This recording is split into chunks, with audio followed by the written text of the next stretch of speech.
যাচ্ছে যাতে আর্টিস্টের কোনো অসুবিধা না হয়। তো এই নিয়ে তুমি কি বলতে চাও? এবং রাহুল দা যে স্ক্রিন করতে গিয়ে যে মারা গেল, কোনো রকম প্রোটোকল ছিল না এবং পারমিশন হয়েছে, সেটা নিয়ে বা তোমার কি বক্তব্য?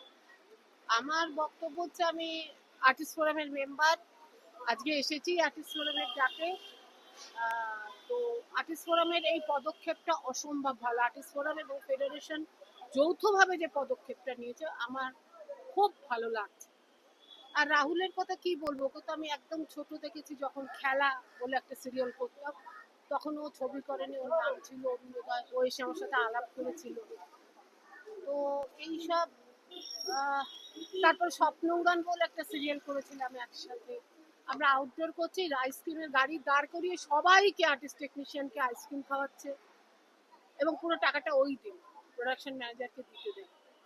তারপরে দেখা সাক্ষাৎ হয়েছে কিন্তু কাজ একসাথে হয়নি। খুব আমার যে জান্নাগুলির আকাশ ছিল, আমার মেয়ে আমাকে বারবার বলেছিল দেখার, আমি তো রেগুলার থিয়েটার দেখি, আমার দেখাটাই হলো না। মানে শুনেছি অসাধারণ স্ক্রিপ্ট, অসাধারণ অভিনয়। তো এটা একটা বিরাট লস আমাদের ইন্ডাস্ট্রির পক্ষে। এইরকম একজন শিক্ষিত অভিনেতা, হ্যাঁ, যখন এত কাজ করছে, তার থেকেও বড় লস হচ্ছে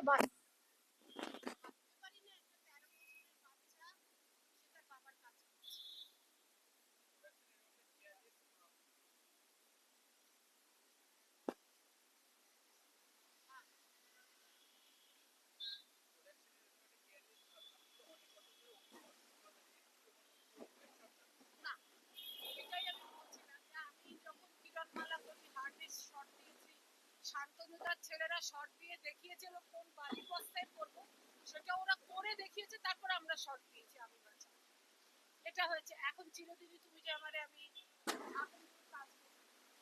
প্রতিটি মুহূর্তে ডিরেক্টর, আর্টিস্টিং এর লোকেরা, প্রোডাকশনের ছেলেরা অ্যালার্ট হয়ে থাকে। হ্যাঁ, একটা ফট করে আওয়াজ হলো, অমিত বলে এই কাটো, এই কাট। মানে এগুলো তো আমরা আশা করবোই, আমরা তো আমাদের শেষটুকু দিয়ে অভিনয় করবো, কিন্তু তার জন্য তো প্রোডাকশনকেও অনেকটাই দায়িত্ব নিতে হবে, ডিরেক্টরকেও অনেকটাই দায়িত্ব দিতে হবে।